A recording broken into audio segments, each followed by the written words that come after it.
My mother-in-law demanded, "Take the blame for my son's DUI. You have a clean record. He can't go to jail." My wife said, "Do it for the family." I replied, "I'll handle it." Then I went to the station and handed the police the dashcam footage proving her brother was driving. When they arrested him at Sunday dinner, I need to start by introducing you to my brother-in-law, Brandon. Brandon is 32 years old and has never paid his own rent. He's had 17 jobs in the last 10 years, and I'm being generous calling them jobs. Here's a partial list. Verizon's store, quit because the customers were mean. His friend's dad's company, fired for not showing up. Target, fired for, and I quote, misunderstanding the employee discount policy. He was stealing. The Chipotle one is my favorite. He quit after 2 shifts because the beans made his hands smell weird. Not the job, the beans. Specifically, the beans. He could have worked register, or done prep, or cleaned. But no, the beans personally offended him. He drives a BMW, the kind with heated seats and a sunroof. His mom bought it for him when he turned 30 because he needed reliable transportation. He'd crashed his previous car, a Honda Civic, also mom-funded, into a Walgreens because he was changing the song on Spotify. He wears Gucci belts with cargo shorts from Walmart. The man looks like a fashion emergency. He vapes indoors at family gatherings, those giant cloud-producing mods, fills the room with dragon fruit-scented fog. When asked to go outside, he says, "It's not smoke, it's vapor," like that's a defense. He once told me he was basically an entrepreneur because he sold a couch on Facebook Marketplace. Brandon is, and I mean this with complete sincerity, a walking Greek tragedy written by someone who failed English class. My wife Melissa loves her brother, worships him, really. He's just going through a tough time, she'd say. Every time Brandon got fired, dumped, evicted, banned from a Buffalo Wild Wings for reasons he swore were totally unfair. The Buffalo Wild Wings thing? He got drunk and tried to fight the bartender over whether ranch or blue cheese was better for wings. He's a ranch guy. Passionately, violently as it turned out. I tolerated Brandon the way you tolerate a mosquito at a barbecue. Annoying, but not worth ruining everyone's day over. Until the DUI.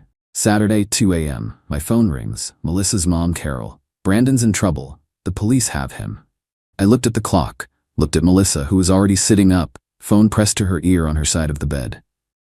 "What happened?" I asked. "DUI investigation. He crashed your car into a mailbox on Riverside Drive. Police showed up. He blew a .15 on the breathalyzer." For context, legal limit is 0.08. Brandon was nearly twice that. "Is he hurt?" Melissa asked. "He's fine. Just shaken up. But here's the thing, he told the police he wasn't driving, that someone else was behind the wheel and ran off after the crash. He claimed he was just a passenger." I sat up straighter. "What?" "Police breathalyzed him and he was clearly drunk, so they cited him for public intoxication. But they can't charge him with DUI without proof he was actually driving. He's smart, didn't admit to anything so they towed the car and let him go pending investigation. But if they find evidence he was the driver, he's screwed. He's got 2 prior DUI convictions. This would be his 3rd. Mandatory jail time.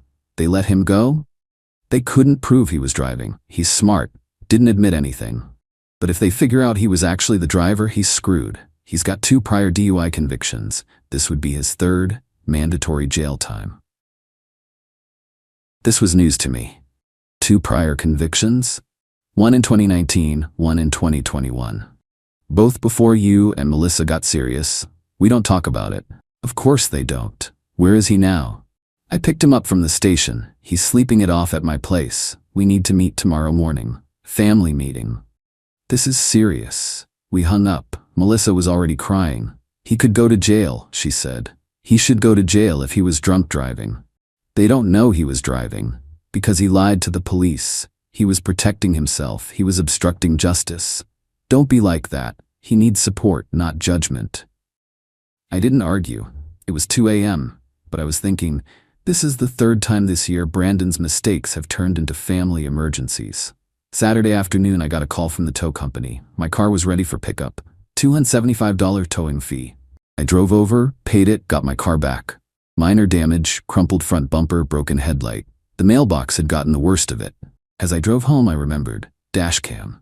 I have a dashcam, front and rear, records everything. Auto saves to internal storage when it detects impact. Sunday morning, we went to Carol's house for the emergency family meeting. Carol's house is the kind of place where live, laugh, love signs outnumber fire extinguishers.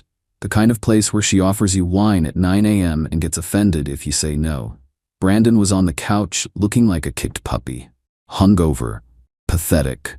Somehow still wearing the Gucci belt. Carol poured coffee. Melissa sat next to Brandon, rubbing his back.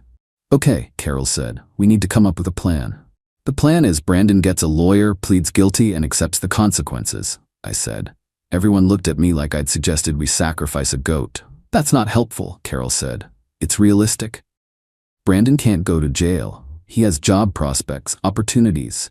A record would ruin his life." Brandon's job prospects included maybe doing Uber, and my buddy said he might have something. His opportunities were non-existent.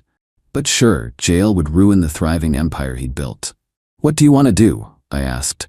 Carol looked at me, then at Melissa, then back at me. "You need to come forward as the driver." I laughed, actually laughed. "Excuse me?" Brandon told police someone else was driving, that he was too drunk to remember who. "You need to go to the police and say it was you. That you were driving, panicked after the crash, and fled. Brandon was just the passenger. You want me to confess to a crime I didn't commit. You have a clean record, no priors. First DUI, you'd get probation, maybe a fine. But Brandon? Third DUI conviction? Mandatory jail time. They'd put him away for months, maybe a year. So your plan is for me to confess to DUI, hit and run, and lying to police. It's not lying if you say you were too scared to come forward immediately. You can say you needed time to process what happened. It's absolutely lying, it's perjury, it's filing a false report, it's obstruction of justice. It's not about you, it's about family." I looked at Melissa. Surely she'd see how insane this was. She wouldn't meet my eyes. "Babe," she said quietly, "maybe we should think about it." "Think about it? Think about me lying to the police, committing perjury, and taking a criminal charge for your brother? It's not that serious. It's a felony to lie to investigators. I could lose my job, my security clearance, everything. But you wouldn't go to jail. Brandon would."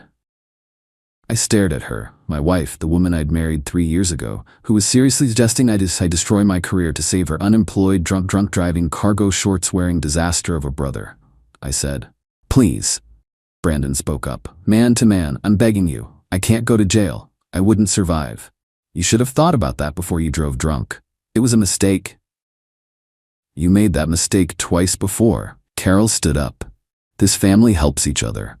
If you're not willing to do this, then I don't know what you're doing in this family. Are you seriously threatening me right now? I'm asking you to step up.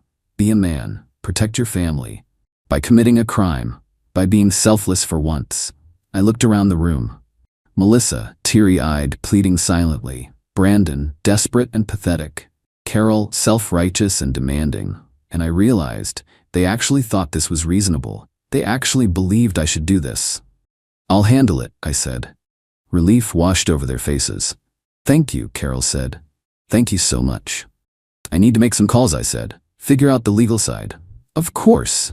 Do what you need to do." I left, and I went straight to the police station. Here's something I hadn't mentioned to my wife's family. I have a dash cam, front and rear, records everything, saves footage automatically when it detects an impact or sudden braking. You know what else I hadn't mentioned? Brandon had borrowed my car that night. His BMW was in the shop, transmission issues. Carol was using his as her backup car, so Brandon asked to borrow mine. "Just for a few hours, man, I'll fill the tank." I'd said fine, gave him the keys, told him to be safe, didn't think twice about it. Until the call about the DUI. That morning, after leaving Carol's house, I pulled the dashcam footage. 6:47 p.m. Brandon gets in my car. Driver's seat, starts it up, fiddles with the radio. 8:23 he pulls into a bar parking lot, O'Malley's Pub. 11:54 p.m. he stumbles out of the bar, visibly intoxicated, gets back in the car. 12 a.m. he's swerving, badly. Nearly hits a curb. 12 a.m. mailbox collision, perfect shot of Brandon behind the wheel screaming, "Oh shit." Police lights, Brandon panicking, trying to text someone, probably Carol. Cops approaching. And here's the kicker. The footage timestamp syncs with GPS data. Irrefutable proof that Brandon was driving my car at the time of the accident. I saved the footage to a USB drive. Made 3 backup copies. Then I went to the police station. The officer at the desk looked tired. Help you? I'm here about the incident last night. Brandon Matthews, the mailbox crash. You his lawyer? No. I'm the car owner. He was driving my vehicle when he crashed it. The officer's eyebrows went up. He told us someone else was driving, that he was the passenger and the driver fled. He lied. I have dashcam footage proving he was alone in the car and behind the wheel the entire time. The officer sat up straighter. You have footage? Full recording. Time-stamped. GPS synced. Shows him getting in the driver's seat, driving to a bar, drinking for 3 hours, stumbling back to the car, driving drunk, and crashing into the mailbox. All alone. No passenger. No one fled. Just him. And you're bringing this to us why? Because his family just tried to get me to confess to being the driver. Said I should come forward and say I was the one who fled. Take the fall for him since he has 2 prior DUI convictions and I have a clean record. The officer actually smiled. Family, huh? In-laws. Even worse, let me get a detective. Detective Rodriguez came out 20 minutes later. Watched the footage. Nodded a lot. Asked me a few questions. Made sure I knew I could press charges for unauthorized use of my vehicle. I declined. I just wanted the DUI off my record. This is pretty clear, Rodriguez said. We've got him dead to rights. He tried to say someone else was driving but couldn't provide details. Now we know why. What happens now? We arrest him and charge him with DUI, filing a false police report and obstruction of justice. The dashcam footage proves he was driving, which makes his statement to officers that someone else was driving a prosecutable lie. How long? 3rd DUI conviction? Mandatory minimum 90 days. Could be up to 6 months depending on the judge.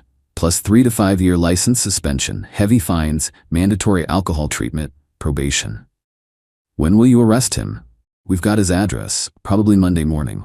I thought about it. Actually, I know where he'll be Sunday afternoon. Oh? Family dinner. My mother-in-law's house. Happens every Sunday, 4 o'clock. Rodriguez grinned. You want us to arrest him at Sunday dinner? I think that's when the whole family should see the consequences of their choices, don't you? I like the way you think. I gave him the address. He said they'd swing by around 4:30. Give him time to get comfortable. Perfect. Sunday morning, Melissa asked how the legal calls went. All handled, I said. Talked to some people. Got advice. We're good. So you're gonna do it? I'm going to do what's right. She hugged me. Thank you. I know this is hard, but you're doing the right thing. Brandon will pay you back, I promise. Brandon would indeed pay, just not the way she thought. Sunday dinner at Carol's was the usual affair. Pot roast, mashed potatoes, Carol's famous, Reed mediocre apple pie. Brandon showed up late, naturally, wearing the same Gucci belt. He'd recovered from his hangover enough to be cocky again. My guy, he said, clapping me on the shoulder. I heard you're taking care of things. Respect. Seriously, I owe you. You really do. When this is over, I'm buying you dinner. Steakhouse, my treat. With whose money, I wanted to ask. But I just smiled. Melissa's dad, who'd been silent through all of this, carved the roast. We sat down. Carol said grace. Everyone ate. 4:27 p.m. Carol was telling a story about her book club. Brandon was on his phone, vaping at the table, despite Carol's no vaping inside rule that she never enforced with him. The doorbell rang. Who's that? Carol asked, mid-sentence about her book club's heated debate over whether Gone Girl was feminist or just mean. I'll get it, I said, setting down my fork with the precision of someone who'd been waiting for this exact moment. I opened the door. Detective Rodriguez and 2 uniformed officers stood there, looking every bit like the hand of justice Carol had spent years helping Brandon avoid. Is Brandon Matthews here? Rodriguez asked, official voice on, but I caught the slight smile at the corner of his mouth. He is. Come on in. I led them into the dining room, like a game show host revealing the grand prize. Everyone stopped eating, forks frozen midair, Carol's mouth literally hanging open, a piece of pot roast visible on her tongue. Brandon looked up from his phone. He'd been scrolling through Instagram, double-tapping pictures of cars he couldn't afford. He saw the cops. His face went from entitled smirk to Snow White in 0.6 seconds. The vape pen fell out of his hand, clattered on Carol's nice hardwood floor. Brandon Matthews? Rodriguez asked. Yeah? Brandon's voice cracked. He sounded 16. Stand up, please. Brandon stood, knocking his chair backwards. It hit the wall. Left a mark. Carol would find it later and probably blame me. You're under arrest for driving under the influence, filing a false police report, and obstruction of justice. Rodriguez nodded to the officers. They moved in, pulling Brandon's arms behind his back. The handcuffs clicked. That sound, that metallic snick, echoed through the dining room like a gavel. Rodriguez read him his Miranda rights. Brandon wasn't listening. He was trying to form words, but only managing sounds. What? No, this is wrong. I wasn't. Someone else was. You can't. Carol stood up so fast her chair tipped over. This is a mistake. He wasn't driving. Tell them. She pointed at me, finger shaking. Tell them you were driving. I took a sip of water, swallowed, set the glass down. I wasn't driving, I said, voice so calm it probably qualified as ASMR. Brandon was. You said you'd handle it? Her voice was reaching frequencies only dogs could hear. I did handle it. We have dashcam footage from the defendant's vehicle, Rodriguez interjected, clearly enjoying this. Clear video of Mr. Matthews behind the wheel at the time of the collision, time-stamped and GPS verified. He's also visible exiting O'Malley's pub approximately 40 minutes before the crash, displaying obvious signs of intoxication. Melissa, who'd been frozen this whole time, suddenly came back online. Her face cycled through confusion, realization, horror, and fury in about 3 seconds. You gave them footage? I gave them evidence. You recorded him? My dashcam recorded him. Automatically, because that's what dashcams do. You said you'd handle it. I did. I handled it by ensuring the actual criminal faced actual consequences instead of letting him destroy my life. Carol was screaming now, full volume. The neighbors definitely heard. You ruined his life. He's going to jail. My baby is going to jail. Your baby is 32 years old and drove drunk for the 3rd time. He ruined his own life. Brandon was being walked toward the door, crying. Not silent crying, full sob crying, hiccuping, snotty, the works. This is bullshit. You set me up. This was a setup. I stood finally, walked over to him, looked him in his red puffy eyes. Brandon, I gave the police a video of you committing a crime. That's not a setup. That's called evidence. Look it up. Oh wait, you probably can't because you'll be in jail. One of the officers snorted, tried to cover it as a cough. They took him out. Through Carol's tastefully decorated foyer, past her live laugh love sign, the irony was not lost on me, out the front door. I watched through the window as they put him in the back of the police car. He was still crying. Probably realized the BMW wouldn't be available for a while. The car drove away, lights flashing but no siren. Classy arrest. Rodriguez knew his audience. I turned back to the dining room. The dining room was silent except for Carol's sobbing. She'd collapsed into her chair, head in her hands, shaking. Melissa's aunt, who I'd forgotten was even there, whispered to her husband, "Should we go?" Melissa's dad, who'd been silent through the entire meal, through the arrest, through everything, set down his napkin, folded it neatly, placed it next to his plate. "Carol," he said quietly, "he drove drunk with someone else's car? This was going to happen eventually." Carol looked up, mascara running. "You don't understand. They'll destroy him. He won't survive jail." "Maybe he needs to be destroyed a little," her husband said. "Maybe that's what he needs to actually change." Carol looked at her husband like he'd grown a second head, sprouted horns, and started speaking Portuguese. Melissa grabbed my arm, her nails dug in. "We need to leave, now." "Sure, let me just grab my coat." "Now." I grabbed my coat, waved to Melissa's dad. "Thanks for the pot roast." He nodded, actually smiled a tiny bit. "Anytime." We went home. She didn't speak to me the whole drive. At the apartment, she exploded. "How could you do that? How could I turn in a drunk driver who tried to frame me? He's family. He's a criminal. You humiliated him. He humiliated himself. My mother will never forgive you. I don't care. I don't know if I can forgive you." I looked at her, really looked at her. "Then don't," I said. "If you think protecting your brother's drunk driving is more important than our marriage, then we don't have a marriage." "That's not fair." "What's not fair is asking me to commit a crime for him. What's not fair is your family treating me like I'm disposable. What's not fair is you choosing his criminal behavior over our relationship." "I didn't choose. You did. The second you asked me to lie to police." She was crying. "He's my brother. And I'm your husband. Or I was." "What does that mean?" It means I'm going to a hotel. It means you need to decide if you married me or your family, and it means I'm not coming back until you figure that out. I packed a bag, left, checked into a Holiday Inn Express, paid for a week. Melissa called 17 times that night. I didn't answer. Brandon got arraigned Monday morning. Bail set at $15,000. Carol paid it. He was released pending trial. He went to court 3 weeks later. Pled guilty. The footage was too damning to fight. Sentenced to 90 days in jail, 3 years probation, $5,000 in fines, mandatory alcohol counseling, and 5-year license suspension. Brandon served 75 days, got out early for good behavior. During those 75 days, Melissa stayed at her mom's. We didn't talk. Carol sent me messages calling me every name in the book. Said I was vindictive, cruel, heartless. Said I destroyed Brandon. I blocked her. Melissa's dad called me once. I think you did the right thing, for what it's worth. Someone had to stop enabling him. Thanks. Are you and Melissa going to work this out? I don't know. We didn't. Brandon got out of jail in midsummer. By then, Melissa had filed for divorce. Her grounds, irreconcilable differences. My grounds, married into a family of enablers who prioritize criminals over consequences. Judge granted it. No kids, no house, easy split. I heard through mutual friends that Brandon moved back in with Carol. Got a job at a call center, lost it after 2 months. Currently between opportunities. Carol still blames me. Tells people I set up her son, ruined his life over one mistake. Melissa's dad left Carol 6 months later. Apparently the Brandon situation was the last straw in a long line of her enabling bullshit. He's dating a yoga instructor now. Seems happy. Melissa and I don't talk. I saw her once at a grocery store. She pretended not to see me. I let her. Do I regret it?